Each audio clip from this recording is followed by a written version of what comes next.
ओम सजात्म स्वरूप परम गुरु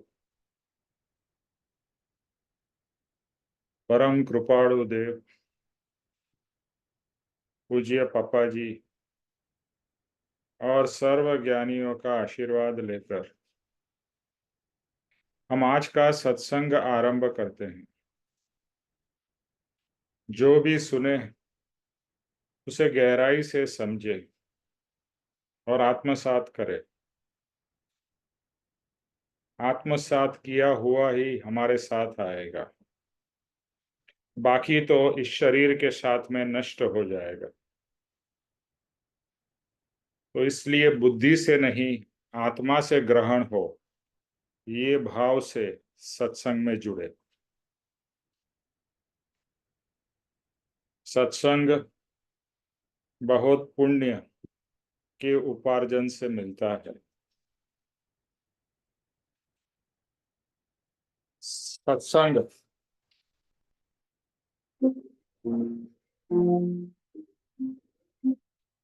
सत्संग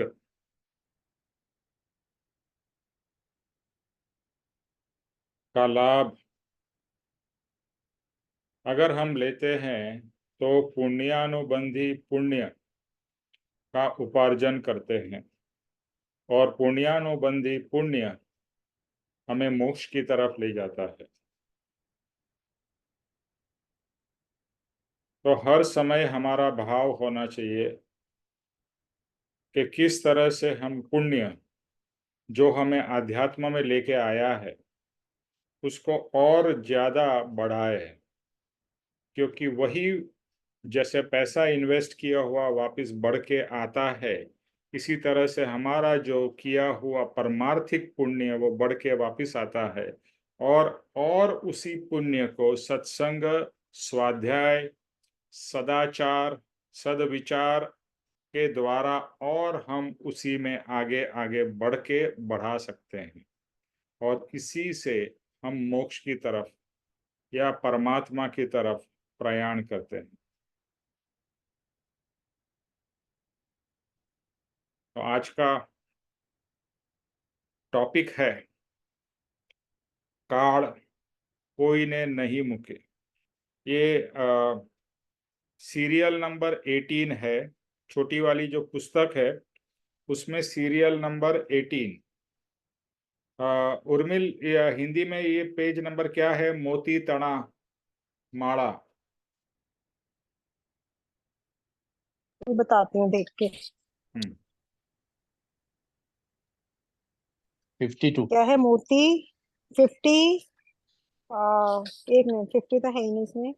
सीरियल नंबर 18 मोती नहीं तना तो काल कोई ने। मोती माला, हाँ, पेज 52 है, पेज नंबर। ओके, ये सबके पास में ये छोटी वाली बुक है, तो 52 पेज नंबर पे ये काल कोई ने नहीं मुके। हाँ, बराबर है। तो ये जो है ये कृपाणु देव ने लिखी हुई कविता है, उसका आज हम विवेचन करेंगे। शीर्षक है काल कोई ने नहीं मुके। मीनिंग है कि काल यानी समय किसी को भी नहीं छोड़ेगा। ओके, अभी काल यानी कि समय, यहाँ पर काल का मतलब है मृत्यु, के मृत्यु किसी को भी नहीं छोड़ेगा। ये पद कृपाणु देव ने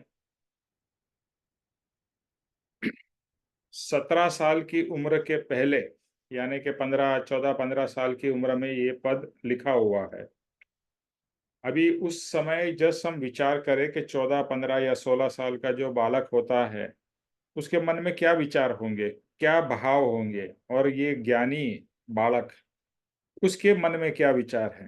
तो इस कविता से हमें समझ में आता है कि महाज्ञानी जो है वो तो पूर्व का ज्ञान लेके आए हुए हैं, और वही पूर्व का ज्ञान वो कंटिन्यू होता है। इसीलिए जब भी हम कहते हैं कि आत्मसात होना चाहिए, तो आत्मसात जो होगा वो आगे आएगा। तो परम कृपाणु देव ने जो पूर्व भाव में ज्ञान आत्मा से प्रकट किया या ग्रहण किया, वही ज्ञान उनको आगे कैरी फॉरवर्ड होता गया। बढ़ते बढ़ते जब इस श्रीमद राजचंद्र के भाव में उनका जन्म हुआ, तभी बचपन से ही उनमें ज्ञान प्रकट था।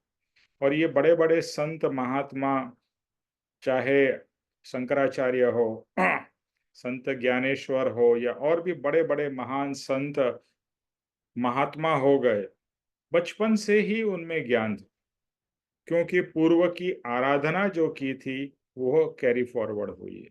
सेम चीज श्रीमद राजचंद्र जी में है। तो कहते हैं काल यानी कि मृत्यु किसी को भी नहीं छोड़ेगी। आज तक मृत्यु के मुख में से कोई भी बच नहीं सका है। और यही बात परम कृपाणु देव पत्रांक 693 में कहते हैं। क्या कहते हैं? कि जिसकी मृत्यु के साथ में मित्रता हो, अथवा जो मृत्यु से छूट सकता हो ऐसा उसे लगता हो, अथवा जिसे लगेगा कि मैं बिल्कुल मरने वाला ही नहीं हूं, ऐसा जिसका निश्चय हो, वह भले सुख से सोए। यानी कि इसका मीनिंग है कि किसी का भी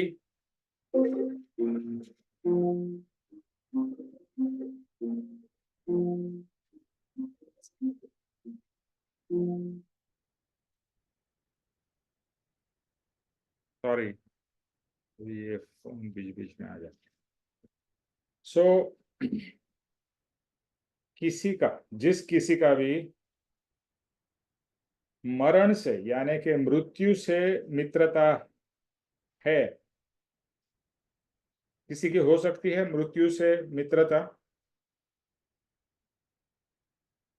क्या लगता है, किसी के भी मृत्यु से मित्रता हो सकती है? मेरा आवाज सुनाई दे रहा है ना सबको?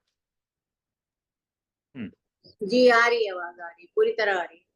ओके, तो प्रश्न यह है कि किसी की मृत्यु से मित्रता हो सकती है, या किसी को ऐसा लगता है कि मैं मरने वाला नहीं हूं? क्या मृत्यु नहीं नहीं, मित्रता करना तो बड़ी अच्छी बात है। मित्रता कर लो तो दुख नहीं होएगा, इसलिए निडर होके जियोगे। ओके, बट किसी को लगता है कि मेरी मृत्यु नहीं होगी, कि मैं नहीं मरने वाला हूं, तो आप सब कहोगे ऑब्वियसली। हाँ बोलो रामदास। नहीं नहीं लगते। ओके, यानी हर कोई जानता है कि मृत्यु क्या चीज है, निश्चित है। मृत्यु if there is one certainty in the life, life is full of uncertainties, right? बहुत सारी अनसर्टेनिटीज हमारे जीवन में है, but there is one certainty. What is that? Death.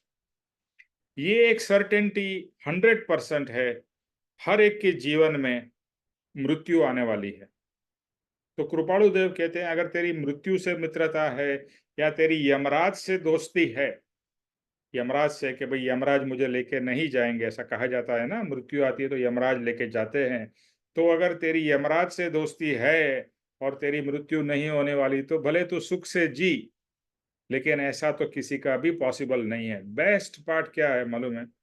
हर किसी की, बड़े से बड़े राजा, बड़े से बड़े महाराजा, प्राइम मिनिस्टर, प्रेसिडेंट, बड़े संत, बड़े महात्मा, परमात्मा जिसे हम परमात्मा मानते हैं, सबकी मृत्यु हुई है। चाहे वो राम हो, कृष्ण हो, महावीर हो, बुद्ध हो, कोई भी, क्राइस्ट हो, सबकी मृत्यु हुई है। क्योंकि एक सिद्धांत है कि जो जन्मता है उसकी मृत्यु होती है। यानी जिसको शरीर मिला या शरीर का जन्म हुआ, वो मृत्यु तो अवश्य होने वाली है ही। So this is one certainty. बहुत ही अच्छा स्टेटमेंट है। In the life full of uncertainty, death is a certainty. ये सर्टेनिटी है। तो यहाँ पर मृत्यु से आपको घबराने की बात नहीं हो रही है, जानने की बात हो रही है। हम कैसे जीते हैं मालूम है ना, कि हमारी मृत्यु नहीं होने वाली। अगर हमारे आजू बाजू में, जैसे आज हम, हमारे बहुत ही प्रिय स्वीटी जी आज हमारे बीच नहीं है, जो सत्संग में रेगुलर थे, तो उनको पता था कि एक दिन वो हम सबसे या हम उनसे बिछड़ जाएंगे, लेकिन हुआ। तो कल मेरा भी नंबर आ सकता है, आपका भी नंबर आ सकता है, किसी का भी नंबर आ सकता है। हमें पता नहीं कभी ये होने वाला है। इसीलिए परम कृपाणु देव कहते हैं, उनका वचन है कि पांव रखते पाप है, देखने से जहर है, और सर पर मृत्यु है, यह सोचकर तू आज के दिन में प्रवेश कर। मैं रिपीट करता हूं, ये परम कृपाणु देव का वचन है। पांव रखते पाप है, देखते जहर है, और सर पर मृत्यु है, ये सोचकर तो आज के दिन में प्रवेश कर। इसका क्या मतलब है कि पांव रखते पाप है। जैसे ही आप पांव रखते हो, कुछ ना कुछ पाप आपसे होता है। अभी एक सिंपल तरीके से कहे तो बहुत सारे, जैसे हम चलते हैं तो बिना देखे चलते हैं, कितने सारे चींटी कीड़े मकोड़े चल रहे हैं, हमें ध्यान भी नहीं है, और हम उनके ऊपर पांव रख के चले जाते हैं। बेचारा, हमारे पांव रखने से उसकी मृत्यु हो जाती है। इसके लिए जब से ये मार्ग में आया हूं, मैं जब भी चलता हूं, कहीं भी चलता हूं, तो मेरी नजर सामने होती है, नीचे होती है, कि कोई कोई जीव तो पास नहीं हो रहा है, कोई जीव से गलती से भी मेरा पांव उसके ऊपर तो नहीं मैं रख रहा हूं, कि मेरे कारण किसी की मृत्यु हो जाए, यानी मेरे से वो पाप हो जाए। क्योंकि अगर किसी की मृत्यु आपसे होती है तो पाप किसको लगेगा? आपको लगेगा। तो पांव रखते पाप है। फिर देखते ही जहर है। देखते से जहर का क्या मतलब है? कि जब भी आप देखते हैं, कुछ ना कुछ भाव होता है। आपने कोई भी चीज देखी, कोई व्यक्ति देखी, क्या होगा? सम न कुछ ना कुछ, ये अच्छा लगेगा, ये बुरा लगेगा। अच्छा लगा तो राग है, बुरा लगा तो द्वेष है। तो राग और द्वेष कंटिन्यूअस होते ही रहते हैं। तो जो भी चीज हम देखते हैं, उसके वजह से हमारा कुछ ना कुछ भाव यानी विभाव उत्पन्न होता है, और विभाव आइदर अच्छा या बुरा तो स्थिर नहीं रहते हैं, समता में नहीं रहते। हम आइदर पॉजिटिव या नेगेटिव। ओके। और उसके कारण, राग और द्वेष के कारण हमारा कर्म बंधन होता है। तो पाप यानी कि जहर हुआ देखते ही। इसके लिए काफी बड़े बड़े संत महात्मा आंख बंद करके बैठे रहते। अंदर अंदर जाना है तो पहले तो आंख बंद करनी पड़ेगी, क्योंकि आंख खुली है तो बाहर का कुछ ना कुछ दिखाई देगा, बाहर का कुछ ना कुछ दिखाई देगा। और जैसे बोलता है ना, एक इंग्लिश में सेइंग है, out of sight out of mind. लेकिन in sight will be in your mind. कोई भी चीज देखी, आपकी नजर में आई, उसका कुछ ना कुछ तो विचार आएगा, विचार आएगा तो विभाव आएगा, यानी कुछ ना कुछ उसका भाव आएगा, अच्छा बुरा ऐसा वैसा। वो सब कर्म बंधन का कारण है। तो देखने से जहर है, और सर पे मृत्यु है। मृत्यु कभी भी हो सकती है। आप निकले, बहुत सारे लोग सुबह घर से निकलते हैं, शाम को लौट के नहीं आते हैं। कहीं एक्सीडेंट में, कहीं हार्ट अटैक में, कहीं और कोई कारण से उनकी मृत्यु हो जाती है। कोई बहुत सारे लोग रात को सो जाते हैं, सुबह उठते ही नहीं हैं। ये फैक्ट है, राइट। और आपने भी देखा होगा कि आपके फ्रेंड्स, आपके रिलेटिव्स, आपके कॉन्टैक्ट्स में किसी न किसी की मृत्यु होती है। क्या उस व्यक्ति ने सोचा था कि मेरी मृत्यु होने वाली है? नहीं, पर हो गई। और हमारी भी इसी तरह से कभी ना कभी ये बत्ती बुझ जाएगी, यानी इस शरीर का एंड हो जाएगा, मृत्यु हो जाएगी। घबराने की बात बिल्कुल नहीं। अभी तो हमें आत्मा की समझ आ चुकी है। आत्मा की समझ आई है, इसके लिए हम जानते हैं कि मैं नहीं मरने वाला, ये शरीर मरेगा। मृत्यु क्या है? मृत्यु है आत्मा और शरीर का अलग हो जाना। जो आत्मा आज इस शरीर में है, मृत्यु होते ही आत्मा इस देह को छोड़ के आगे चला जाएगा और कोई देह में चला जाएगा, तो वो मृत्यु है। लेकिन अब तक तो हमें पता नहीं था, इसके लिए हम लोग मृत्यु से घबराते थे। और मृत्यु से एक तरीके से घबराना चाहिए और एक तरीके से घबराना नहीं चाहिए। क्यों चाहिए और क्यों नहीं चाहिए, ये भी समझना है। घबराना इसलिए चाहिए कि ये जो समय है मनुष्य भव का, वो हमारा पास में लिमिटेड है, और इस लिमिटेड समय में हम क्या करते हैं वो बहुत इंपॉर्टेंट है। किसी के पास में हो सकता है 1 साल है, किसी के पास में 1 महीना है, किसी के पास में 1 दिन भी हो सकता है, किसी के पास में 5 साल, 10 साल, 20 साल, 30 साल। जो हमारी एज ग्रुप है उसमें मैं नहीं समझता हूं कि 50 साल से, यानी अब से लेके 50 साल से और कोई ज्यादा जिएगा। तो 10, 20, 30 साल आपके पास है, याद रखिएगा। तो घबराना इसके लिए है कि अगर इस पीरियड में मैंने मेरा आत्मा का कल्याण नहीं किया, तो फिर से मनुष्य भाव 84 लाख योनियां है, इसके बाद में मनुष्य भाव मिलेगा ऐसी कोई गारंटी नहीं है। कीड़े मकोड़े, जानवर, पशु पक्षी, अब क्या बनोगे आपके कर्म के हिसाब से वो आपको पता भी नहीं है। और कितने जन्मों के बाद में मनुष्य का भाव मिलता है। तो अब तो जो समय चला गया, we cannot take it back, उसको रिवाइंड नहीं कर सकते हैं। फॉरवर्ड जो है, यानी अभी जो आने वाला है, वो समय हमारे लिए बहुत ही मूल्यवान, बहुमूल्य है, ये समझ जाइए। तो घबराना इतना इसके लिए है कि कितना समय है वो पता नहीं, तो अभी जितना जल्दी हो सके मैं अपने आत्मा का कल्याण करूं। और घबराना इसके लिए नहीं है क्योंकि मेरी मृत्यु होने वाली नहीं है। मैं आत्मा हूं, अजर अमर अविनाशी हूं, तो मेरी तो कभी भी मृत्यु नहीं होगी और मैं आगे आगे आगे आगे जाऊंगा ही। I will never die. शरीर से मेरी सेपरेशन हो जाएगा, जिसको हम मृत्यु कहते हैं, बट अदरवाइज मेरा कुछ नहीं होने वाला है। आत्मा एक ऐसी अद्भुत चीज है जिसका कुछ भी, जैसे हम कहते हैं बाल भी बाका नहीं, उससे पहले तो उसके बाल ही नहीं है आत्मा को, तो आत्मा का शरीर ही नहीं है, तो बाल की तो क्या बात करें, ना आंख है, ना कान है, ना कुछ नहीं। आत्मा एक ऐसा अद्भुत पदार्थ है जो मैं स्वयं हूँ। ये जो जब भी आप सुबह उठ के अपने आप को आईने में देखते हैं, ब्रश करते समय या उठ के अपने आप को देखते हैं, या बाद में जब भी नहाते समय, तैयार होते समय, तो जो दिख रहा है, जैसे अभी सामने आईना है और मैं अपने आप को देख रहा हूँ, और ये सब जो दिख रहा है, ये शरीर, आंख, नाक, कान, बाल वगैरह, ये मैं नहीं हूँ। I am not this. What I see is not me, what I don't see is me.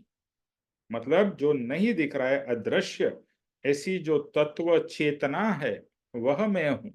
But ये जो दिख रहा है, ये शरीर, ये मैं नहीं हूं। क्यों मैं नहीं हूं? क्योंकि मैं तो शरीर से भिन्न हूं, मैं तो आत्मा हूं। और ये जो शरीर है, वह एक ना एक दिन, जिसे हम मृत्यु कहते हैं, उसका एंड हो जाएगा। तो अभी यहाँ पर समझना क्या है, परम कृपाणु देव क्या कहने की कोशिश कर रहे हैं, वो हमें समझना है कि मृत्यु अवश्य है। जो जन्मा है उसकी मृत्यु होगी, जिसकी बिगिनिंग है उसका एंड है। जो जन्मा है उसकी मृत्यु है। तो ब्रह्मचारी जी, जो एक परम कृपाणु देव के बहुत मेन एक फॉलोअर्स में से थे, वह एक कहते हैं कि देह का संयोग है तो वियोग भी है। देखो, जिसका संयोग है उसका वियोग है, याद रखना। सुबह है तो शाम है, दिन है तो रात है, जन्म है तो मरण है। हाँ, ये ऑलवेज है, ये है तो ये है ही। तो ऐसे देखा होगा काफी बार, या सुना होगा कि किसी जीव की माँ के पेट में ही मृत्यु हो गई, कोई जन्मते ही मर जाता है, किसी की मृत्यु बचपन में ही हो जाती है, किसी की युवानी में हो जाती है। ऐसा कोई नियम नहीं है कि किसका कभी मृत्यु होगा। नियम है यानी आपका जितना आयुष्य कर्म है उतना ही आप जियोगे। तो जितना मेरा आयुष्य कर्म है उतना मैं जीऊंगा, जितना आपका है उतना आप जिएंगे।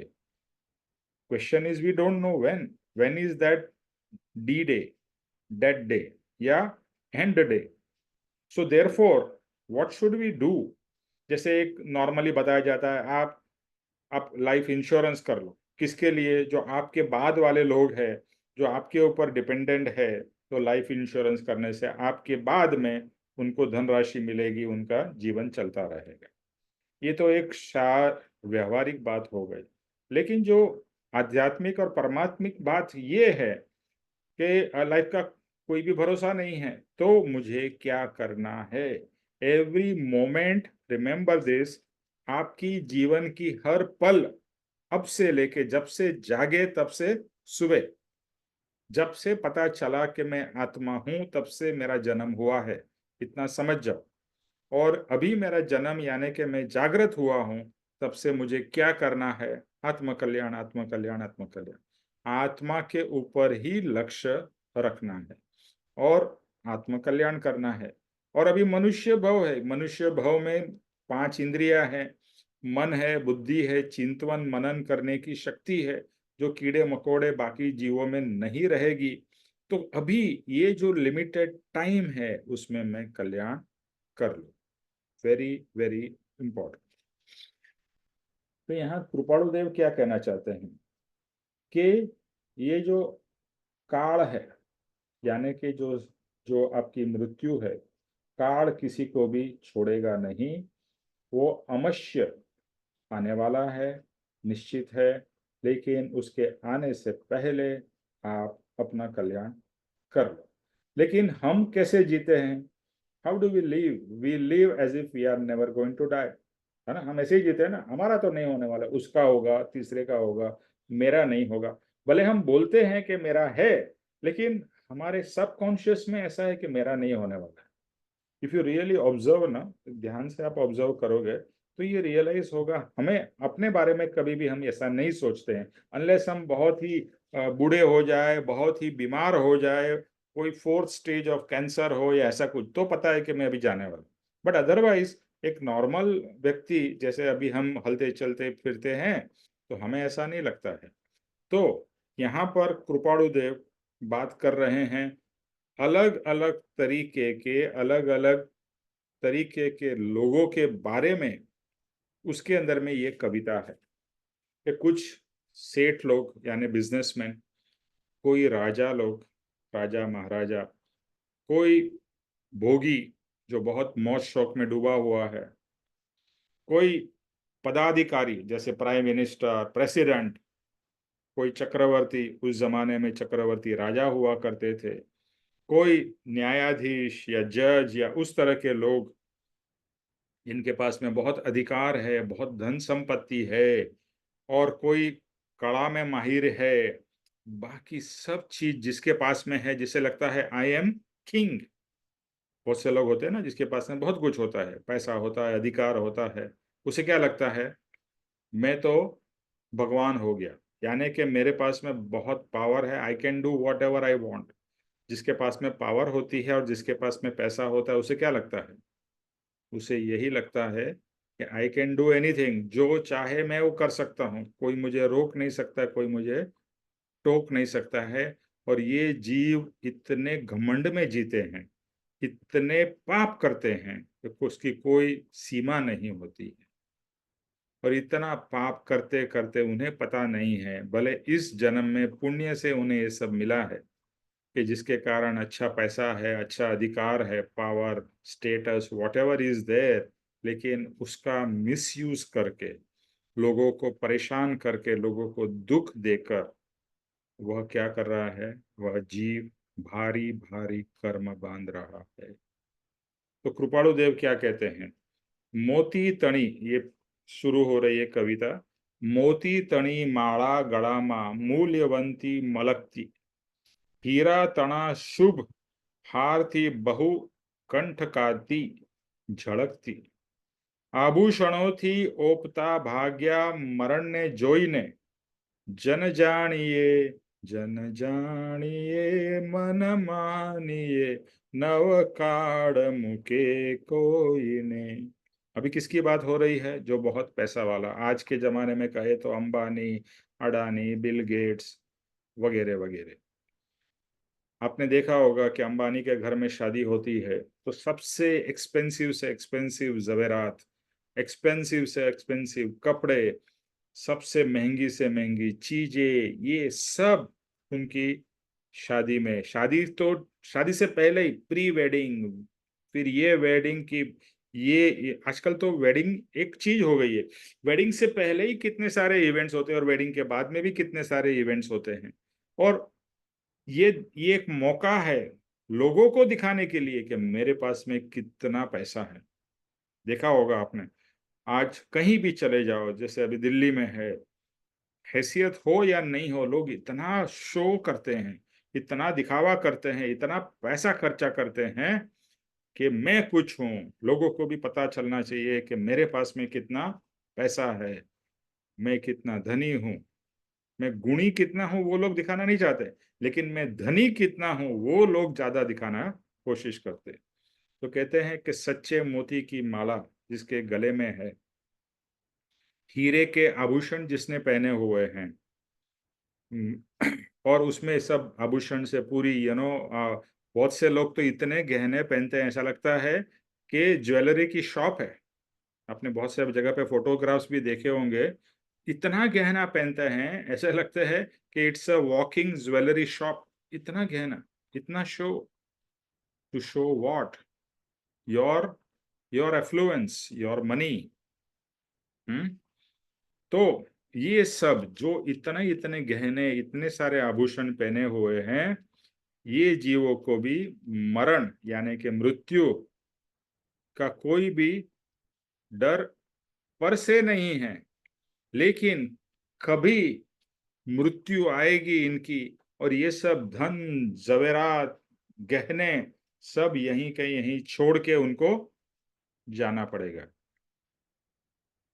जो भी आपके पास, अभी ये दूसरे की बात तो हो रही है, लेकिन आप अपनी बात सोचिए कि हम धन संपत्ति गहने डिपॉजिट्स वो सब इकट्ठा करते हैं सेफ्टी के लिए, फ्यूचर के लिए। To some extent it is required and you must have it. लेकिन जो भी, जब भी आपकी मृत्यु होगी और आप जो भी छोड़ के जाओगे वो, और यह आपने जो भी इकट्ठा किया है, यू कैनॉट कैरी इट। एक प्रिंसिपल जो बहुत ही अच्छा है, जो मुझे बहुत ही प्रिय है, जिससे वैराग्य उत्पन्न होता है, वो क्या है कि आपकी कितने भी करोड़ों की जायदाद हो, करोड़ों के गहने हो, करोड़ों की एफडीज हो, कुछ आप लेके नहीं जा सकते। सिद्धांत क्या है? कुछ लेके नहीं आ सकते हैं, यानी कि यहाँ पर संसारिक धन दौलत की बात हो रही है, और कुछ लेके नहीं जा सकते। धीरूभाई अंबानी क्या लेके गए? नथिंग। आज उसका बेटा मुकेश अंबानी क्या लेके जा सकता है? कुछ नहीं। कोई भी, आप और मैं, जितना हमने इकट्ठा किया है उसमें से कुछ भी ले जा सकते हैं हम लोग? नहीं। लेकिन जो शुरुआत में कहा कि जो हमने आत्मसात किया है वो हमारे साथ आएगा, ये धन दौलत नहीं आने वाली है।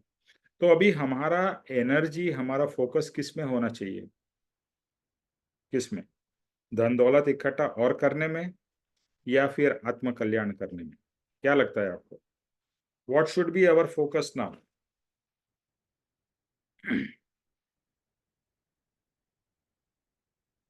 हेलो, मैं आप लोगों से पूछ रहा हूँ। आत्म कल्याण में चाहिए सर, हम्म। आत्म कल्याण में, और इस दुनिया से दूर पर से दूर रहेंगे अपना। जो आत्म कल्याण के लिए सदगुरुदेव ने बताया रास्ता, या जो बुक्स हैं उन्हें पढ़ के हम आत्म कल्याण में समय लगाना चाहिए। हमें दिन दुनिया से अलग होना चाहिए। कब अलग होंगे? ये यही समय है दुनिया से अलग होने का, और ईश्वर की तरफ सदगुरुदेव के वचनों का पालन करना है। Okay, anybody else?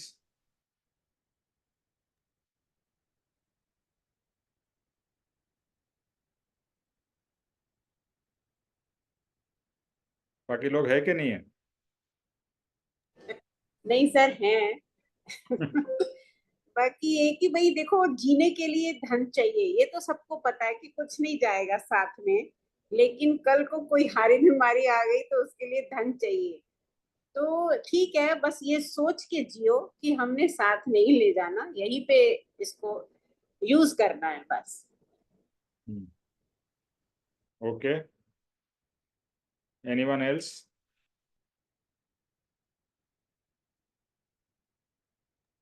सोचना और अपने आप पे अप्लाई करना बहुत जरूरी है। यहाँ पर हम सोचे धीरू भाई अंबानी या मुकेश अंबानी या बिल गेट्स, उसकी बात ठीक है, ये एग्जाम्पल है। हमें अपने बारे में सोचना है। हमें अपने बारे में, अध्यात्म में all the application has to be on yourself, not on anybody else।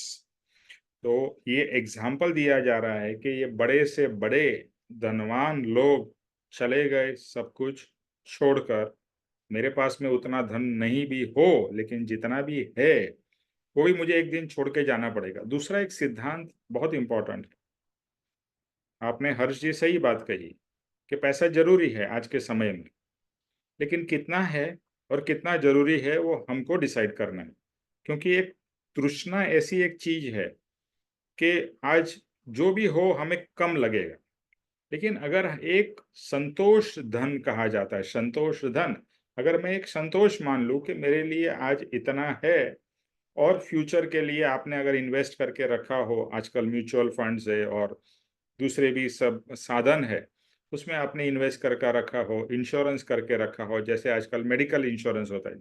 आजकल सबसे बड़ा इश्यू क्या आ सकता है कि चलो आपको कोई ऐसी बीमारी आ जाए, बहुत बड़ा खर्चा आ जाए, तो आजकल मेडिकल इंश्योरेंस है, लाइफ इंश्योरेंस है, तो बहुत सारी चीजें हैं। आप उसमें आप करके रखो अपने आप को और इंश्योर करो कि भाई ओके, जितने भी साल हमारे बाकी है, टेक एन एवरेज।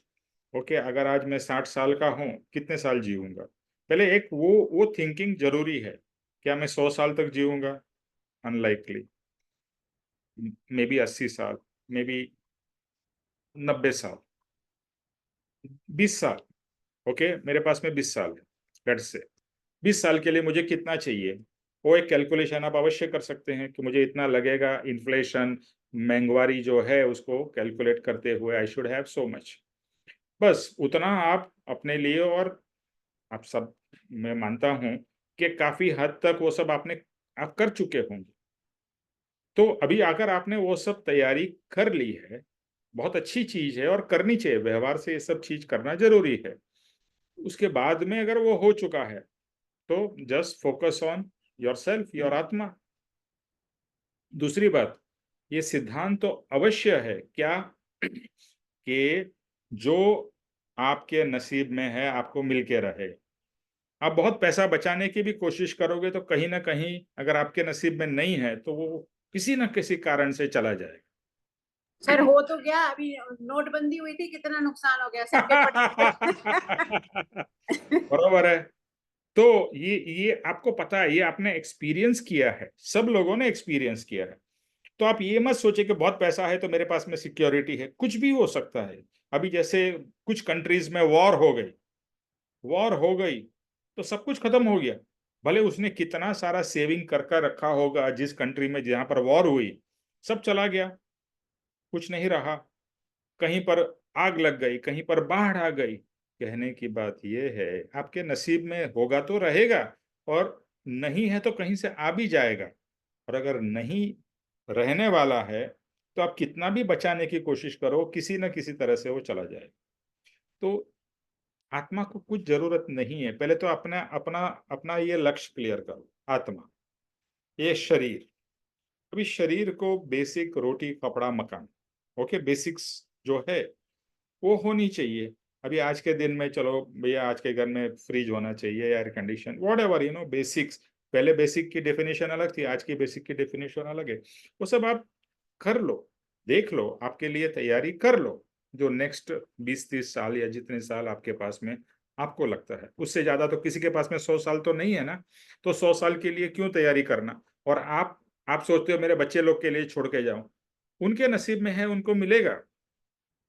उनके नसीब का उनको मिलेगा, आपके नसीब का आपको मिलेगा। ये एक तो सिद्धांत सब पक्के हो जाना चाहिए। तो यहाँ पर जो फोकस हमारा ओवर फोकस हो गया है पैसे के पीछे, वो रखो, पैसा जरूरी है, बट सबसे इंपॉर्टेंट चीज नहीं है पैसा। और बाकी बहुत सारी चीजें इंपॉर्टेंट है। अभी तो आत्मा सबसे इंपॉर्टेंट है, आपका स्वास्थ्य सबसे इंपॉर्टेंट है। बहुत सारा पैसा होगा और आपको पैरालिसिस हो जाएगा, क्या करोगे आप? कुछ भुगत नहीं पाओगे, ऐसी कोई बीमारी आ जाएगी, ऐसा कुछ हो जाएगा। अभी मैं रिसेंटली एक पिक्चर देख रहा था, उसमें एक लेडी, बहुत successful professor, well known professor, उसको अल्जाइमर हो जाता है। अल्जाइमर समझते हैं ना? उसकी मेमोरी जाने लगती है, वो सब भूलने लगती है। मेरा ही फ्रेंड, उसके फादर को अल्जाइमर हो गया। क्या हो गया? कुछ याद नहीं रहा। एंड में तो मेरा फ्रेंड कहता है उसको खाना कैसे खाना वो भी भूल गए। Can you believe it? खाना कैसे खाना वो भूल गए। तो ऑल दिस इज रियलिटी, ये कोई फिक्शन नहीं है। किसी न किसी के जीवन में हमने देखा है, हमारे किसी के भी जीवन में हो सकता है। यहाँ पर घबराने की या आपको वो करने की बात नहीं है। We have to be prepared. So now instead of focusing on money, focus on your आत्मा। सिंपल। पैसा जो कमाने का था शायद कमा लिया, अभी जितना है तो उतना है, अच्छा है, रहने दो।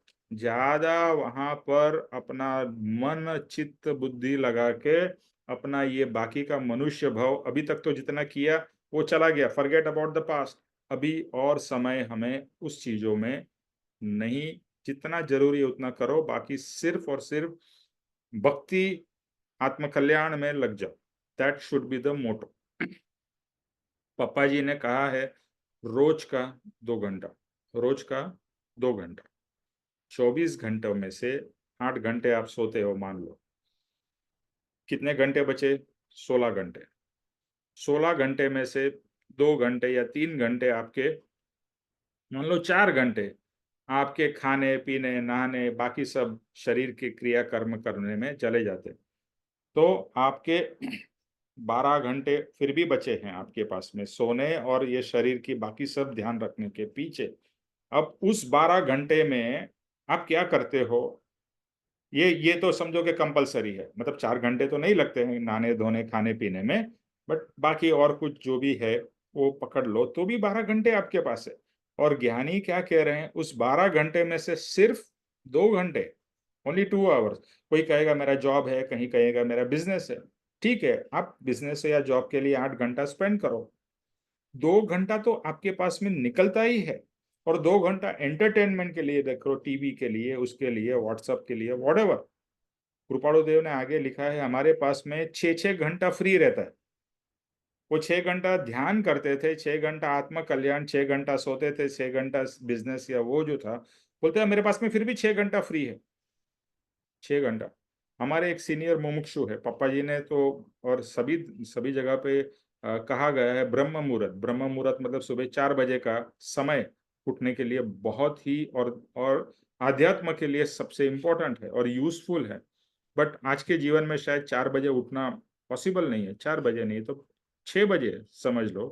बट सुबह सबसे पहले कुछ भी संसार की चीजें करने से पहले अपना वांचन ध्यान चिंतन मनन कर लो। कितना घंटे? 2 आवर्स।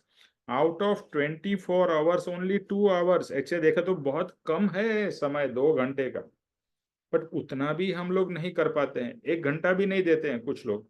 कुछ लोग तो कुछ भी नहीं करते, 5 मिनट भी उनके पास में फुर्सत नहीं है। क्यों नहीं है? बिजी है। किस चीज में बिजी है? संसार में बिजी है। आज काफी लोग सत्संग में नहीं आ पा रहे हैं। क्यों नहीं आ पा रहे हैं? संसार में बिजी है। आप संसार को कैसा भी कर लो, जो होने वाला है वो होके रहेगा। सर गर्मियों की छुट्टियां है ना, तो घूमने भी तो जाना है ना। जाओ, सब जगह जाओ, बट घूमने जाओ तो अपना आध्यात्मिक कल्याण नहीं कर सकते हो। आत्मा तो साथ में जा रहा है ना। छुट्टियां मना रहे हो, आत्मा साथ में है। आप कभी भी आपका वांछन ध्यान कर सकते हो। छुट्टी मनाने से कोई मना नहीं है, घूमो फिरो, लेकिन लक्ष्य रखो कि अभी घूमना फिरना ही लक्ष्य है मेरा, कि आध्यात्मिक कल्याण मेरा लक्ष्य है। That is to be very important. Switzerland गए भैया, अभी आजकल तो वियतनाम लोग जाते हैं, यहाँ जाते हैं, जानो जाओ जाओ, जहां जाना है जाओ, आत्मा को सबसे पहले लक्ष्य में रखो, देन द रेस्ट। फर्स्ट आत्मा देन द रेस्ट। अभी आजकल उल्टा है, अभी तो जो आत्मा को जानते ही नहीं है उनके लिए तो आत्मा का कोई मायने ही नहीं है, उनके लिए तो ये सब आता ही नहीं है, इजंट इट? आत्मा क्या चीज है और मेरा आत्मा कल्याण क्या है वो भी उनको पता नहीं। उनको तो बस यही लगता है एक तो पैसा कमाओ और पैसा उड़ाओ, पैसा कमाओ और पैसा को किस तरह से भुगतो, इसके सिवाय कोई कोई समझ ही नहीं। ओके, तो कहते हैं 4 दिन की चांदनी, यानी 4 दिन का जीवन है। ऐसा ज्ञानी कहते हैं कि हमारा जीवन कैसा है पता है, कि एक बबल के जैसा है, कभी ये बबल चला जाएगा, फूट जाएगा, पता नहीं। कृपाणु देव की उम्र सिर्फ 34 साल, 34 ईयर्स, बस उतना ही जिए, उससे ज्यादा नहीं जिए। लेकिन 34 साल में जो उन्होंने अचीव कर लिया, उसमें उन्होंने बिजनेस भी किया, उनके शादी भी हुई, उनके बच्चे भी थे, उनका परिवार था, सब कुछ, फिर भी उन्होंने इतना सारा अचीव किया। तो वो हम उससे नहीं तो 1/10 तो अचीव कर सकते हैं। हम तो अभी 40 50 60 70 साल के हैं, तो क्या हम ये सब अचीव उन्होंने इतने कम उम्र में किया तो हम क्या नहीं अचीव कर सकते? We can, but that focus is required, that desire is required, और first that understanding, समझ कि मैं आत्मा हूं, मैं शरीर नहीं हूं। तो जो नाशवंत है उसके पीछे मैं कहा, ये सन धन दौलत के पीछे नाशवंत है, इट्स नॉट परमानेंट। परमानेंट सिर्फ आत्मा। तो मुझे आत्मा पे लक्ष्य करना। फिर नेक्स्ट है, अभी महाराजा के बारे में बता रहे, मणिमय, गाथा नंबर 2। मणिमय मुगट माथे धरी ने कर्ण कुंडल नाखता, कांचन कड़ा कर्मा धरी कशिये कचास न राखता, पड़मा पड़या पृथ्वीपति ए भान भूतल खोई ने, जन जानिए मन मानिए नव काड़ मुके कोई ने। यहाँ किसकी बात हो रही है? राजा महाराजा, जो रत्न जरित यानी रत्न से भरे हुए मुकुट, क्राउन धारण करके, कान में बड़े बड़े कुंडल, हाथ में सोने के कड़े, और सब लोग खम्मा खम्मा, है ना, जो बड़े बड़े जो राजा महाराजा आते हैं सब लोग झुक के सलाम करते हैं, उनको वंदन करते हैं, उनको मतलब ऐसा लगता है कि आई एम द अल्टीमेट। जब ये ऐसा होता है ना, तो जीव इतना इतना अभिमान और घमंड में रहता है कि इसका मैं ही करता हरता हूँ, ऐसा लगता है कि मैं ही भगवान हूँ, आई एम एवरीथिंग।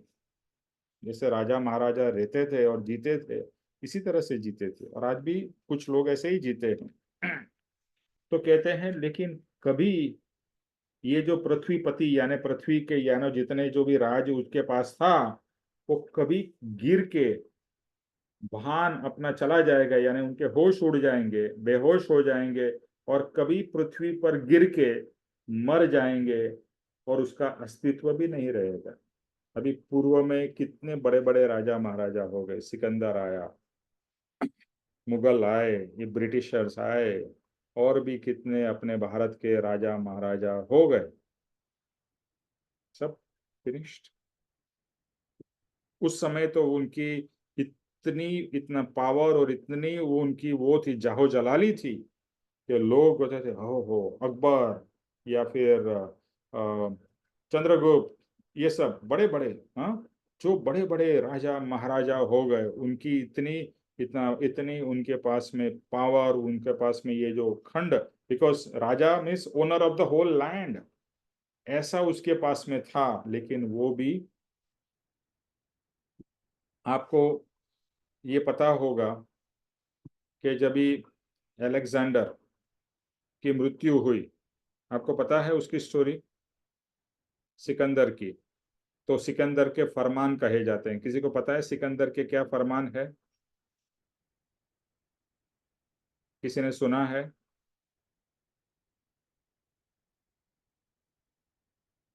सिकंदर के पास में जब भी वो बीमार हुआ, वो सिकंदर ने तो पूरा ऑलमोस्ट बहुत सारा ये पृथ्वी का राज्य सब जीत लिए थे, और एंड में उसको अपनी माता से मिलना था, लेकिन जो वहां पर उस समय के डॉक्टर यानी कि जो हकीम थे, उन्होंने कहा आपके पास में सिर्फ 15 मिनट, और तब तक वहां से वो अपनी माता को नहीं मिल सकता। उसने बोला मेरी पूरी धन दौलत सब कुछ मैं देने को तैयार हूं, मुझे कुछ समय चाहिए।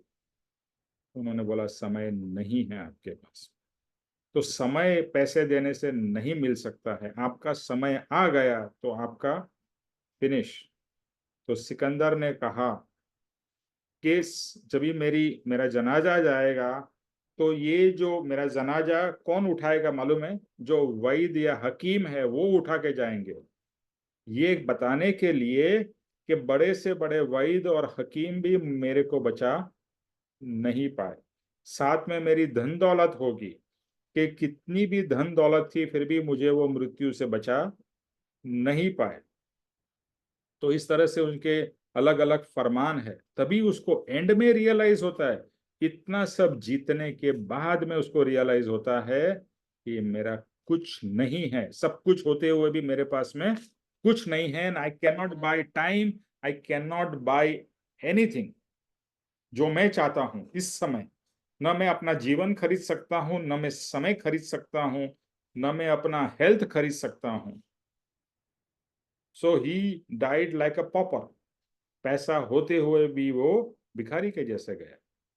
और हर कोई वैसे ही जाने वाला है, कुछ नहीं, नथिंग। अगर आपकी मृत्यु आ गई, आप सबसे बेस्ट डॉक्टर के हाथ में हो, सबसे बेस्ट हॉस्पिटल में हो, कितना भी आप ट्रीटमेंट पे पैसा खर्च कर दो, if you are going to die, you are going to die, period.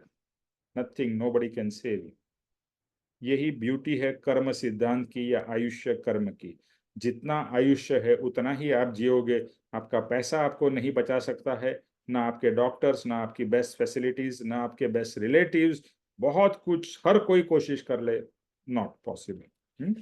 तो इससे शिक्षा क्या मिलती है? कोई बताएगा इससे क्या शिक्षा मिलती है?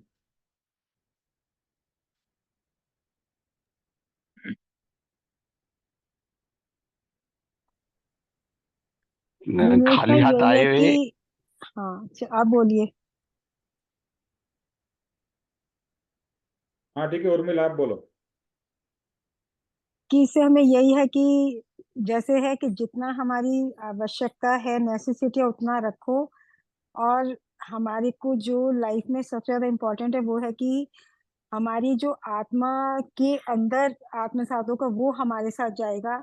जैसे भी आपने सिकंदर का बताया, शायद उसमें शायद ये भी था कि उसने कहा मेरे हाथ भी ऐसे हाँ, मतलब खाली। खुले रखना कि मैं कुछ भी नहीं लेके जा सकता, देखो सही। मैं कुछ भी नहीं जा, खाली हाथ जा रहा हूँ, ये भी इसमें था। यस। कि न, हाँ कि ना कोई डॉक्टर मुझे बचा सके, वैद्य नहीं बचा सके, ना मैं कुछ ले जा सका। और मतलब सब कुछ जैसे एंड में रियलाइज होता है ये तो हमारा शायद जो शुरू में आप बोलते हैं पुण्य है, जो हम इस सत्संग में है, तो हमारे साथ जो जाएगा वो जो आत्म साथ हमने करा होगा वही जाएगा। बाकी जो नेसेसिटी के लिए हमें जितना मतलब एक होता है डिजायर और एक होता है नेसेसिटी। डिजायर का तो कोई एंड है नहीं, नेसेसिटी के हिसाब से हमें। और वैसे निवेशक कुछ कुछ हम लोगों में है फर्क कि भाई हाँ अब बेकार है ये। अब जैसे मैं गई हुई थी 10 दिन घूमने, तो मतलब मुझे वहां लग ही रहा था ठीक है हम घूम के जा रहे हैं, ऐसे अभी हर्ष जी ने भी कहा भाई घूमेंगे तो सही। पर ठीक है क्योंकि टाइम वहां पे ऐसा था कि नहीं मेरा नेटवर्क चलता था। जो मैं क्लास मैंने बाद में आपकी रिकॉर्डिंग सुनी तो उसमें भी मैंने आपसे बाद में एक क्वेश्चन पूछूंगी एंड में। हम्म। तो ये था कि आत्मा में हम वहां थे, थी मैं, मतलब था मेरे को यही कि हाँ मेरी क्लास चल रही है, ये है आत्मा में हमें रहना है, खाना भी हम खा रहे तो हमें। लेकिन ये बिल्कुल 100% ये था कि हमें नेसेसिटी करनी है। और ये आपने कहा ना जो हमारा हम इतना इकट्ठा करेंगे, हकीकत है नमेश भाई हमारे जान का वो सब कूड़े में और कबाड़ में जाना है। हकीकत है, ना बच्चों ने रखना है ना किसी ने रखना, सब कबाड़ी को जाएगा। इसीलिए कहते हैं कि डाई करो, क्लीन डाई मरो, जिससे कि कोई तुम्हें ये ना कहे कि तुमने कितना गंद इकट्ठा कर रखा, तब तो वो गंद ही लगता है। तो मैं ये कह रही हूँ आत्मा में रहना ही सबसे ज्यादा, ये जो बड़े बड़े एग्जाम्पल्स हैं ये मतलब उनको तो पता ही नहीं जैसे अब धीरू भाई अम्बा ये हैं इन्हें पता है, मतलब पता होगा, हमें नहीं पता कि भाई आत्मा कितनी वैल्यूएबल है और कितना हमें आत्मा में रह के सारे काम करने हैं। और आत्मा में जितना हम अपने कर्मों को अच्छा करके कर लेंगे उतना हम अगले जन्म में उसको कैरी फॉरवर्ड करेंगे। और तो कुछ कैरी फॉरवर्ड होना नहीं हमारे साथ। ओके। बस यही बोलना था मुझे निमेश भाई। और किसी को? नमेश भाई, another one thing, actually मैंने देखा है कि like कोई हमारा not my elders या वैसे जो पहले के लोग थे, they used to do such good works, चाहे आश्रम बना रहे हैं, चाहे हॉस्पिटल्स कर रहे हैं, and people benefited, if they had money, they were using it for such good cause. जैसे कहीं actually मैंने खुद I had कोई बहुत ही किसी के आश्रम में रही थी, और वो बाहर जैसे लिखा हुआ था सो एंड सो बेड, चाहे ठीक है वो नाम भी किया, पैसे भी करे, but I was really praising it कि मैंने कहा इन लोगों ने ये सोचा, ये बनाया, now we are enjoying that this place, तो आई फील कि जैसे कहीं हॉस्पिटल्स बनाते हैं, वो हॉस्पिटल में रूम डाला या व्हाट, सो नेचुरली पीपल जो नहीं अफोर्ड कर सकते, तो ये they are using those rooms also, so isn't it for a very good cause जो अभी भी लोग यूज कर रहे हैं. So that point of view also, I think people who have money and who are doing it for a good cause, it was very good. पहले वाले लोग तो बहुत ये चीजें करते थे. अभी भी करते हैं, ऐसा नहीं है कि नहीं करते हैं, करते हैं. ओके, पहले बहुत ज्यादा था. हाँ, I feel. yeah. So important. हाँ, anybody else wants to share?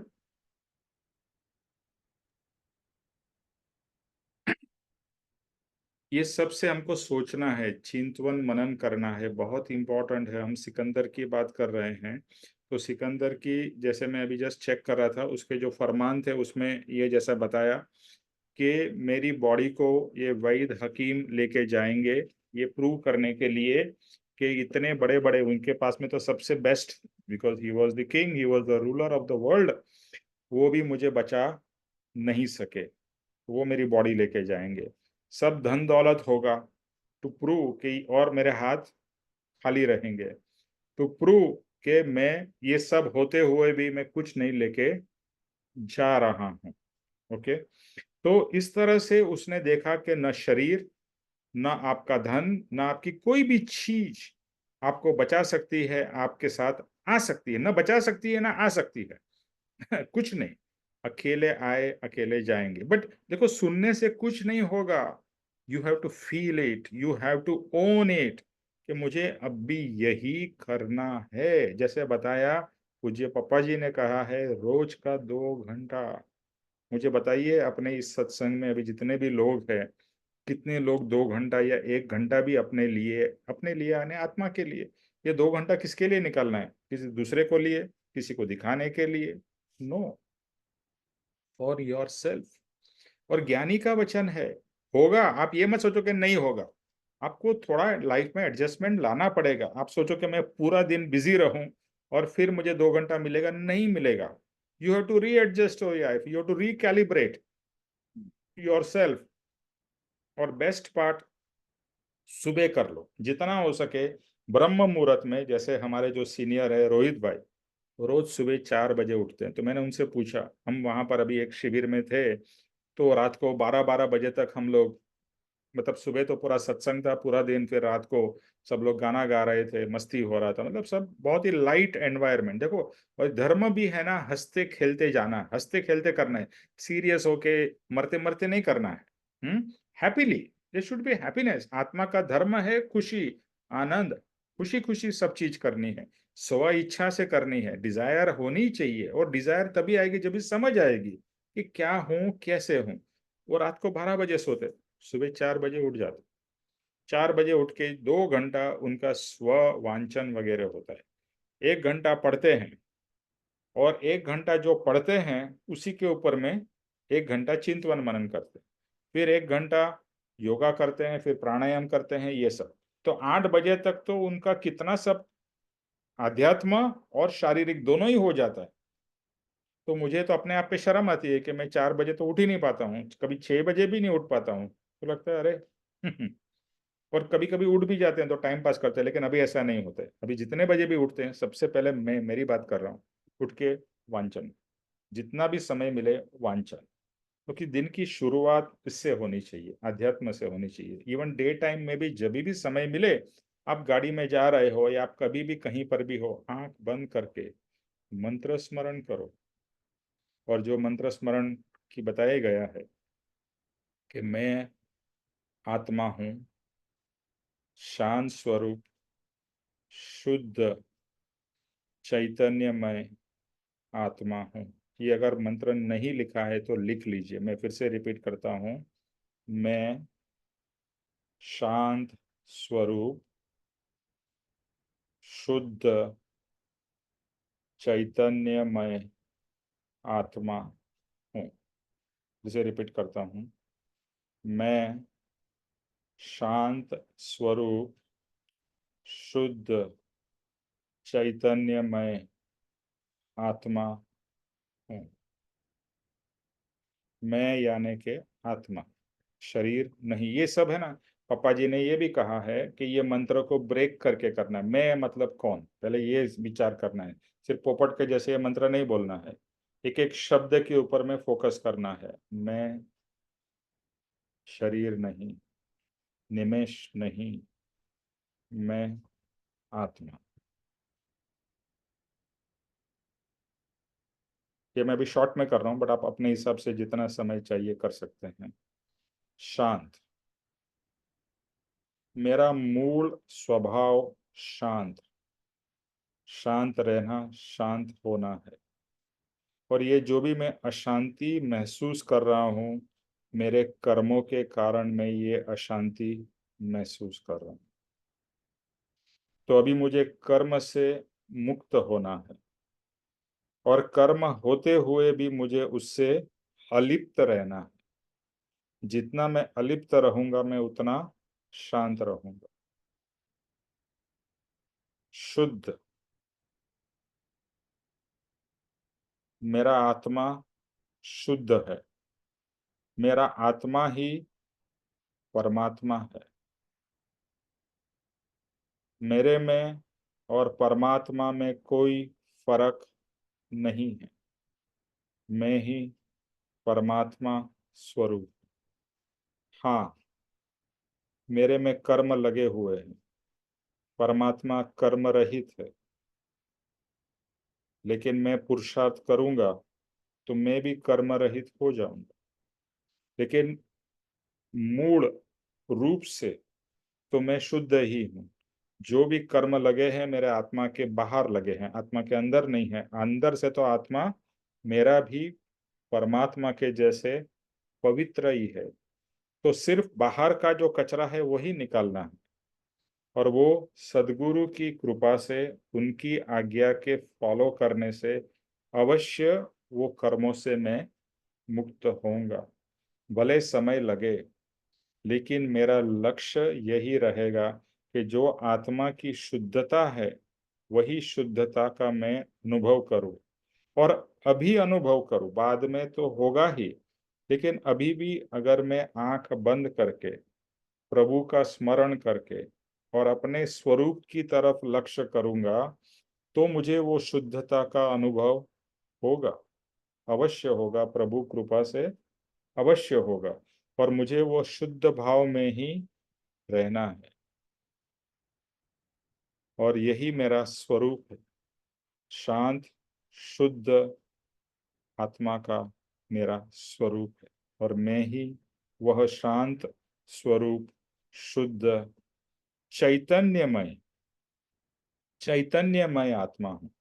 चैतन्यमय यानी जो स्वयं को जानता है और दूसरे को भी जानता है। इस पूरे ब्रह्मांड में ज्ञान सिर्फ और सिर्फ चेतन में है।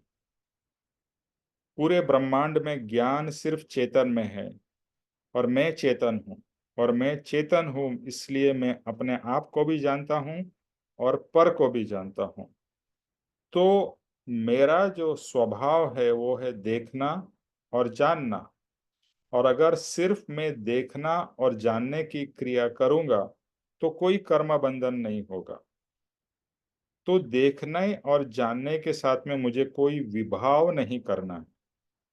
मुझे राग नहीं करना, यानी कि ये अच्छा है, ये बुरा है, ऐसा सोचना नहीं है। जो है, जैसा है वैसा है, उसको एक्सेप्ट करना। और एक्सेप्ट अगर मैं करूंगा तो मैं सुखी रहूंगा। मेरे दुख का कारण है चीजों को एक्सेप्ट न करना। तो जो भी है, जैसा भी है, जो व्यक्ति है, जो परिस्थिति है, सो है, उसका मुझे शांत भाव से स्वीकार है। और मेरी चैतन्यता यही है कि बस उसको मैं सिर्फ ज्ञाता और दृष्टा, यानी कि मैं उसको सिर्फ देखूं और जानूं। मैं शांत स्वरूप, शुद्ध, चैतन्यमय आत्मा, और मुझे हर समय शांति का अनुभव हो, शुद्धता का अनुभव हो और चैतन्यता का अनुभव हो। ऐसा मेरा आत्म स्वरूप प्रभु आपकी कृपा से। ओम शांति शांति शांति। कैसा लगा ये मंत्र? सर बहुत अच्छा लगा, और ये आप हमेशा हमें करवाया करो हर बारी। हाँ जरूर।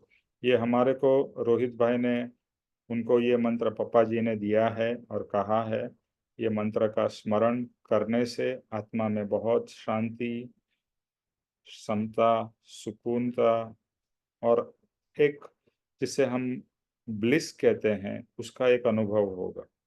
अभी ये हमने कराया है, हमको उन्होंने कराया, लेकिन ये चीज आप स्वयं भी कर सकते हैं। ये सिर्फ सिंपल मंत्र मंत्र है। मैं शांत स्वरूप, शुद्ध, चैतन्यमय आत्मा हूँ। जितना समय जब भी मिले ये मंत्र में, मंत्र के पोपट के जैसे नहीं, जैसे अभी किया, ऐसे भावपूर्वक, समझ पूर्वक इस मंत्र के भाव के अंदर आना है। मंत्र में जो भाव है ज्ञानी ने दिया, उस भाव के साथ में हमें जुड़ना है और उसी भाव में जितना समय हो सके रहना है। आप संसार की क्रिया करते समय भी ये भाव में रह सकते हो कि मैं शांत हूँ, मैं शुद्ध हूँ, मैं चैतन्यमय हूँ, मैं आत्मा हूँ, मैं शरीर नहीं हूँ। ये तो कभी भी आप अपने आप को रिमाइंड कर सकते हैं।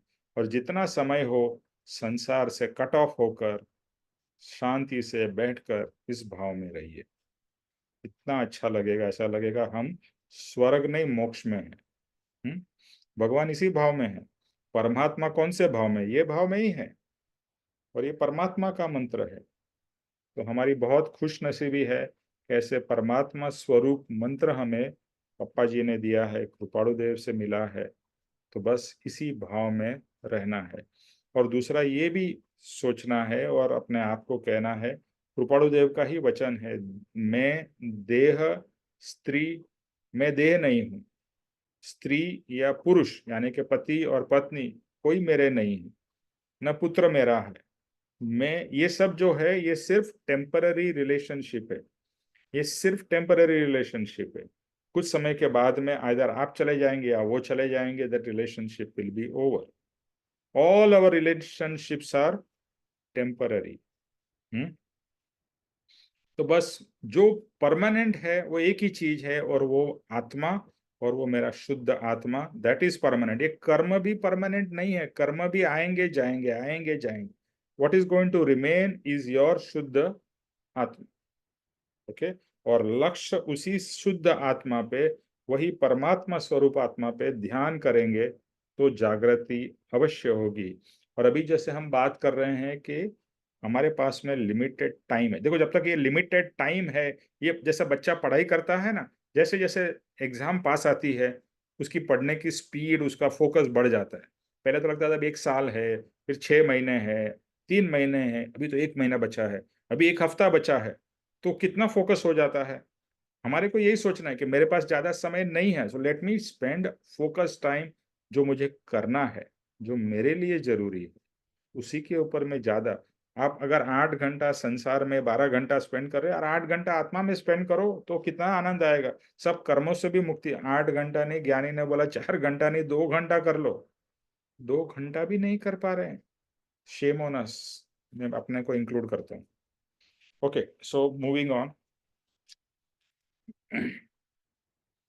फिर अभी जो मोक्ष शौक में तल्लीन है, उनकी बात आ रही है कि जैसे बोला ना, मोक्ष शौक में आज के लोग क्या करते हैं, मोक्ष शौक के लिए रेस्टोरेंट में जाओ, होटल्स में जाओ, स्विट्जरलैंड जाओ, यहाँ घूमने जाओ, वहाँ घूमने जाओ।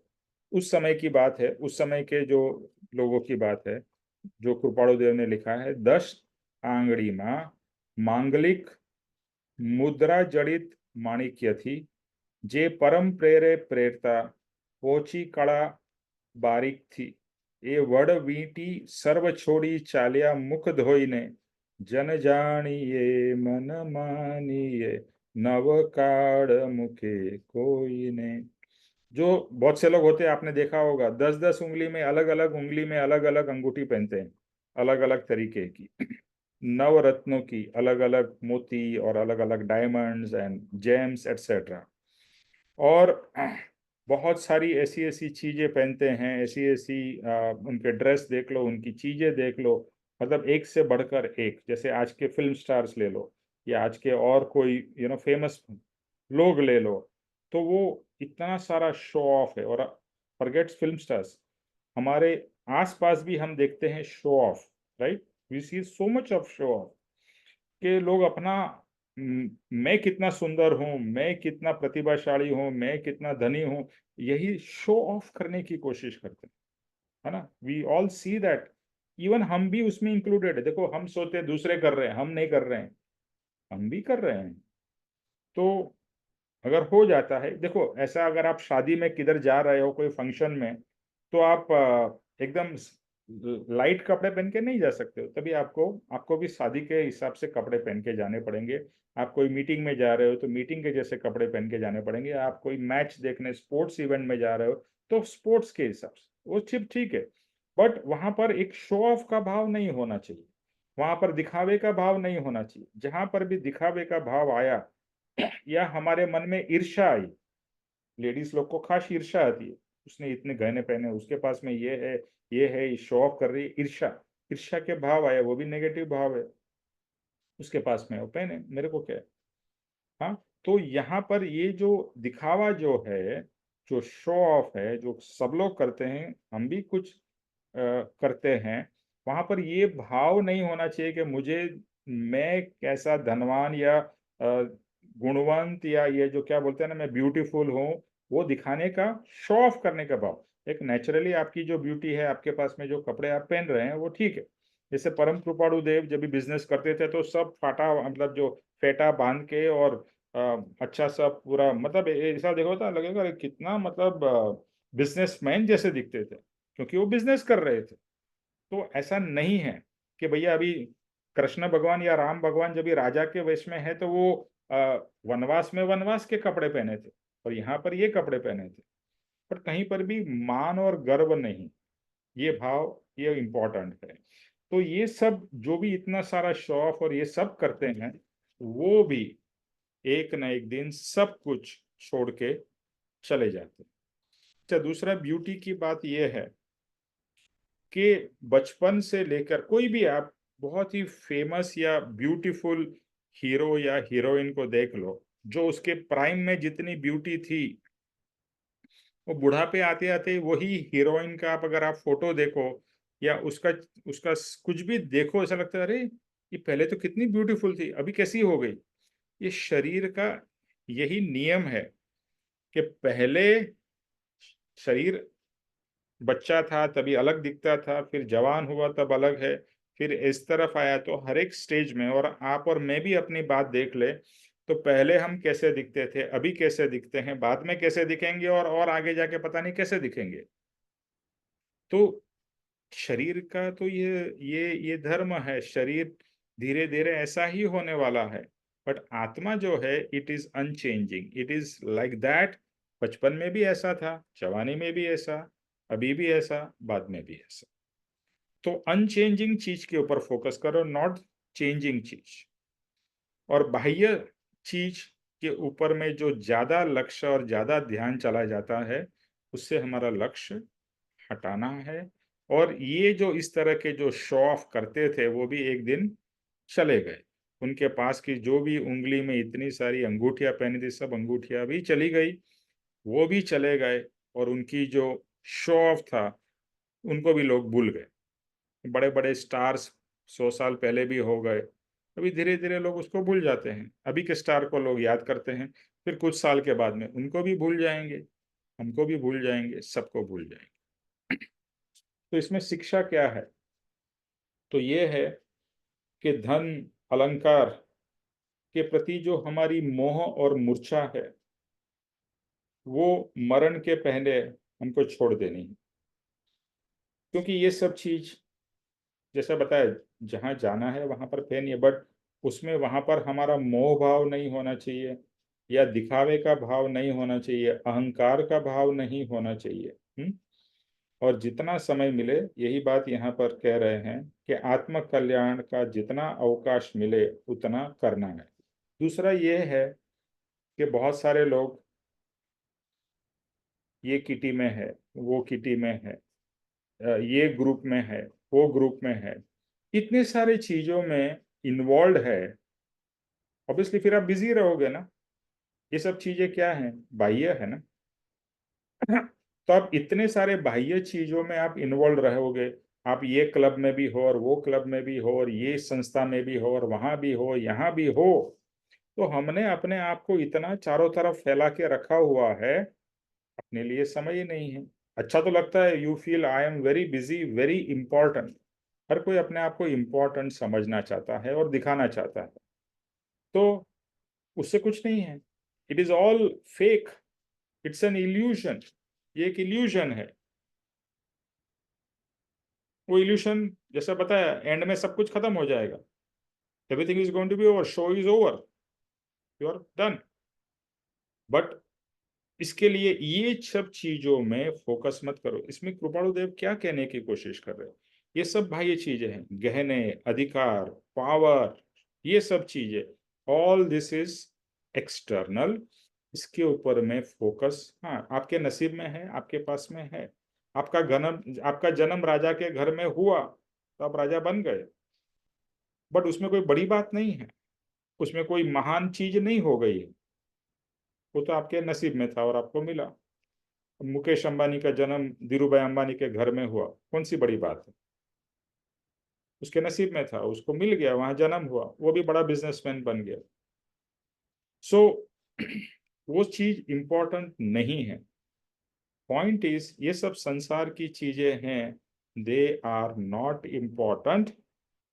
ये सिर्फ एक मोह और माया है जो हमें भुलाती है, और हम भी इसके पीछे दौड़ने लगते हैं। ओके, इसके पीछे दौड़ते हैं और हम फंस जाते हैं। जैसे सीता का अपहरण कैसे हुआ कि रावण ने एक सुंदर हिरण का रूप लेके सीता को मोहित कर लिया, और सीता ने वो हिरण देख के राम को बोला मुझे वो वैसा हिरण लेके आओ, और राम उस हिरण के पीछे गए, और सीता को अकेला छोड़ के जाना पड़ा, फिर उसके पीछे लक्ष्मण भी गए। मोह के कारण सीता का अपहरण भी किसके कारण हुआ? मोह के कारण, मोहित हो गए उस चीज में।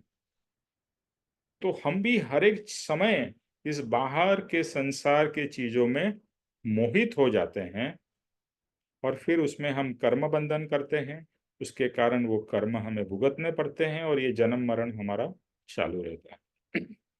तो बस यहाँ पर ये कहते हैं कि ये जो भी परिग्रह है, परिग्रह मतलब, परिग्रह का मतलब समझते हैं आप? परिग्रह का मतलब है जितनी चीज जरूरी है उससे ज्यादा इकट्ठा करना, उसे कहते हैं परिग्रह। अभी आप आपके खुद के कबाट में देख लीजिए, अलमारी में देख लीजिए, कितने कपड़े हैं, कितने जूते हैं, कितने गहने हैं, कितनी क्या क्या चीजें हैं। कभी कभी मुझे अपने आप पर लगता है कि मेरे पास में इतने सारे कपड़े हैं, इतने सारे कपड़े इकट्ठा कर लिए मैंने, इतनी सारी चीजें इकट्ठा कर ली, और वो भी फिर भी कभी भी आप, और आजकल तो क्या है, मॉल में जाओ, सेल डिस्काउंट ये सब लगा ही रहता है, अमेरिका के जैसा हो गया। तो आपको वो खींचते हैं अंदर, अरे डिस्काउंट मिल रहा है, अच्छी ब्रांड का ये डिस्काउंट है, वो डिस्काउंट है, चलो ले लो। फंस गया, मोह में फंस गए, और जाके आप लेके आते हो, जरूरत हो या नहीं हो लेके आ जाते हैं। ये है परिग्रह। तो instead of having simple living high thinking, we have high living and low thinking. बराबर है? ज्ञानी क्या कहते हैं? Simple living high thinking. We have high living, low thinking.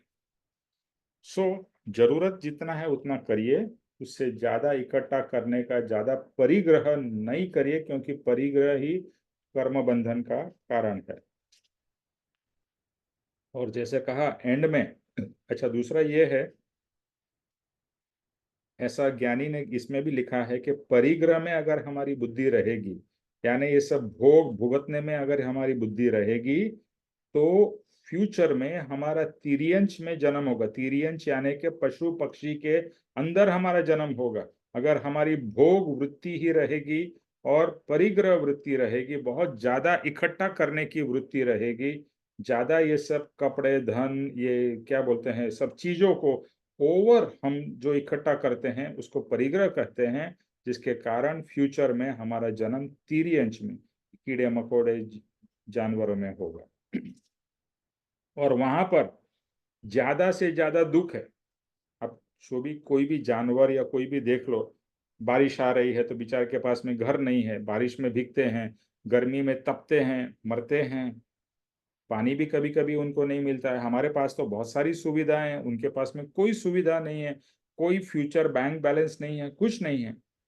They are all at the mercy of the nature and the elements of nature. तो क्या आपको वैसा जन्म चाहिए, वैसी जिंदगी चाहिए? नहीं चाहिए तो परिग्रह को बंद करो, परिग्रह को कट करो। इसीलिए वहां कहा जाता है, वहां दुख दुख और दुख यहाँ पर लिखा हुआ है। इसके लिए कृपाणु देव कहते हैं कि मनुष्य अभी ये बात को जरूर जानो और मन में एक विचार करके दृढ़ करो कि मेरा भी ऐसा समय आएगा और मुझे भी ऐसा मरण नहीं चाहिए जो मरण के बाद में मुझे तिर्यंच नरक वगैरह में जाना पड़े। इसमें दो चीजें हैं, एक है आर्थ ध्यान और रौद्र ध्यान। 2 मिनट में इसको पूरा करते हैं। 4 ध्यान कहे जाते हैं। ध्यान हम जब कहते हैं ना ध्यान, 4 प्रकार के ध्यान है। सबसे इंपॉर्टेंट है शुक्ल ध्यान। शुक्ल ध्यान यानी कि समाधि। शुक्ल ध्यान समाधि, समाधि आंख बंद करके भी होती है और ज्ञानी को आंख खुली रख के भी वो समाधि में ही रहते हैं, यानी हर समय आत्म स्वरूप में रहते हैं। फिर है सेकंड है धर्म ध्यान। धर्म ध्यान का मतलब है हम जो कर रहे हैं अभी, आत्म स्वरूप में जाने का प्रयास, पुरुषार्थ, सत्संग, ये सब जो है स्वाध्याय वगैरह, ये धर्म ध्यान। यहाँ धर्म ध्यान यानी कि धर्म की क्रिया की बात नहीं हो रही है, लेकिन भाव से जब भी हम भगवान के साथ में, गुरु के साथ में जुड़ते हैं, जैसे अभी मंत्र स्मरण किया, तो वो है धर्म ध्यान। यानी जब भी हम आत्मा के साथ में जुड़ने का प्रयास कर रहे हैं, प्रोसेस कर रहे हैं। शुक्ल ध्यान में आत्मा के साथ में कंटिन्यूअस जुड़े हो, जो ज्ञानी की अवस्था है, जिसको हम कहते हैं समाधि अवस्था, शुक्ल ध्यान। फिर धर्म ध्यान, और ये 2 ध्यान है, आर्थ ध्यान और रौद्र ध्यान। आर्थ ध्यान है चिंता, आकुलता, व्याकुलता, लोभ, ये सब जो कषाय है, क्रोध, मान, माया, लोभ, ये सब करना किसमें आएगा? अर्थ ध्यान में। और उसी की एक्सट्रीम स्टेज रौद्र ध्यान। रौद्र ध्यान मतलब एकदम नेगेटिव विचार, नेगेटिव सोचना, दूसरे के बारे में बुरा सोचना, दूसरे को श्राप देना।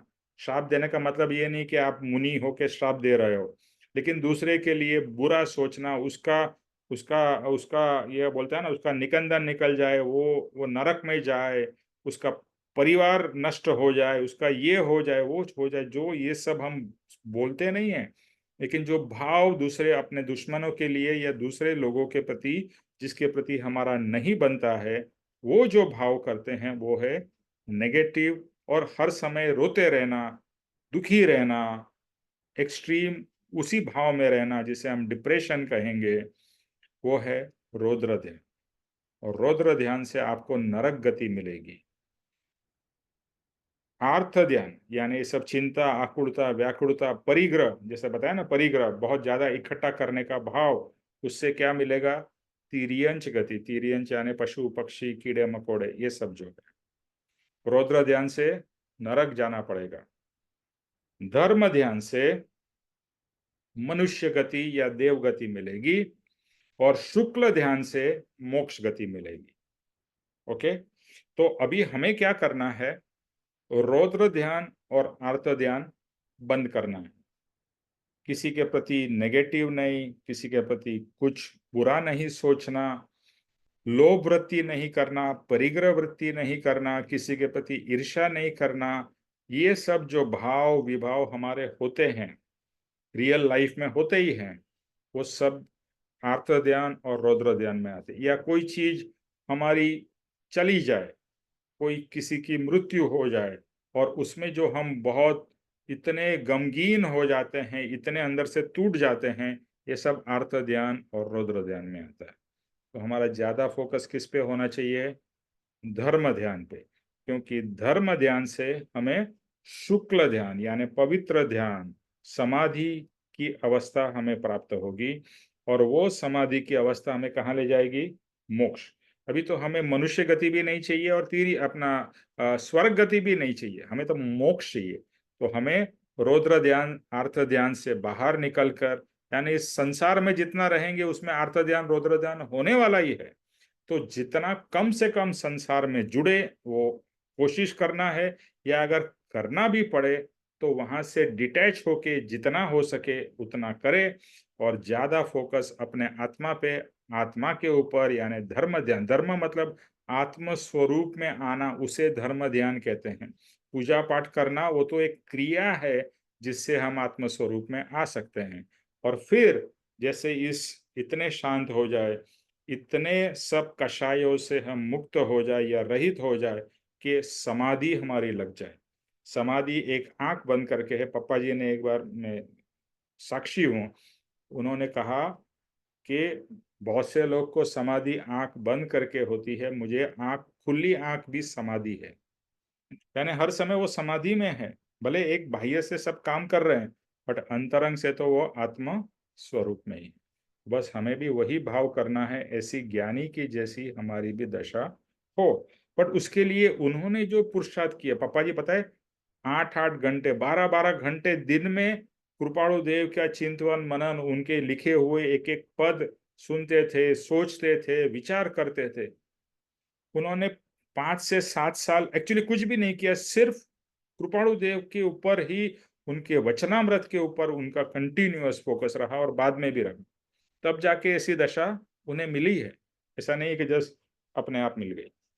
तो पुरुषार्थ हमें करना है, उनका योग बल है, उनकी कृपा है, बट उसके लिए पुरुषार्थ हमको करना है। ओके, तो आज का सत्संग यहीं पर समाप्त करते हैं। किसी को भी कुछ पूछना या ऐड करना है?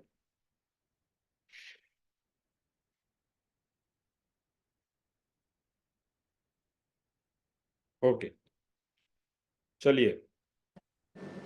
सर ये लैंग्वेज जो है ये अपनी वो है, कौन सी लैंग्वेज है ये? गुजराती? हाँ, गुजराती भी ये, लेकिन ये नॉर्मल गुजराती नहीं है, वो उस समय की और अलंकारिक गुजराती है। यानी एक गुजराती पर्सन को भी ये पढ़ाएंगे तो भी उसको समझ में नहीं आएगा। तो ये कृपाणु देव की हाई लैंग्वेज है। Okay okay. ओके, चलिए। रितु, जय स्वरूप करो Ritu, Okay, I'll do it. और आपका वीडियो भी चालू कर दो, 1 second. हाँ. और पेज नंबर बता देना। Page number.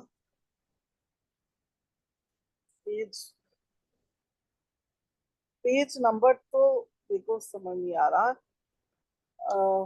लैंग्वेज थोड़ी ना 90 है।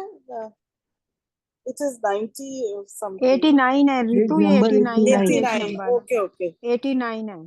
ठीक है ठीक है।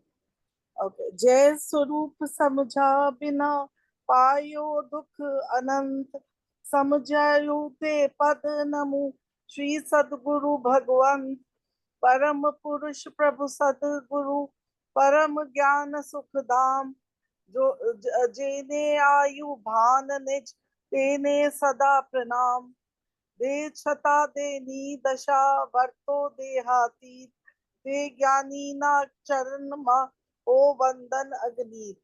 हे परम कृपालु देव, जन जरा मरण आदि सब दुखों का अत्यंत क्षय करने वाला वितराग पुरुष का मूल मार्ग आप श्रीमान ने अनंत कृपा करके मुझे दिया।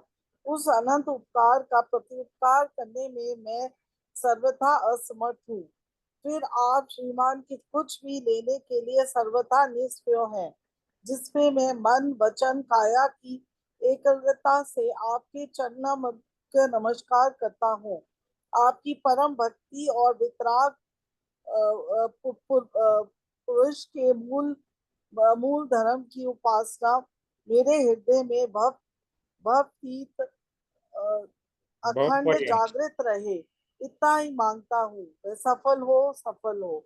ओम शांति शांति शांति। त्रिलोक के नाथ की जय जय हो। हो। परम कृपाणु देव की जय जय हो हो। जय हो जय हो। जय सदगुरु देव की जय जय हो जय हो। जय हो आज के आत्मा के आनंद की जय हो जय जय हो। हो जय जय हो। हो। सर्व मुमुक्षुओं के परमार्थ पुरुषार्थ और भक्ति की विजय हो विजय विजय हो। हो विजय हो। विजय विजय हो। हो। सबका आत्म कल्याण हो, सबका आत्म कल्याण हो। और ये जो आज सुना है, हर समय जो जो सुन रहे हैं उसको नोट भी करिए और उसके ऊपर इम्प्लीमेंट करिए, चिंतन मनन करिए। हाँ, वेरी वेरी इंपॉर्टेंट। ओके। और जैसा बताया है 2 घंटे का खुद का वांछन विचार ध्यान। हाँ, वांछन फिर विचार फिर ध्यान, ये स्टेप है। वांछन विचार ध्यान, याद रखिएगा। ओके। जय सद्गुरुदेव वंदन। जय श्री सद्गुरुदेव वंदन। थैंक यू निमिष भाई। Thank you everybody. Thank you Nimesh भाई। जय श्री सद्गुरुदेव वंदन। जय श्री सद्गुरु।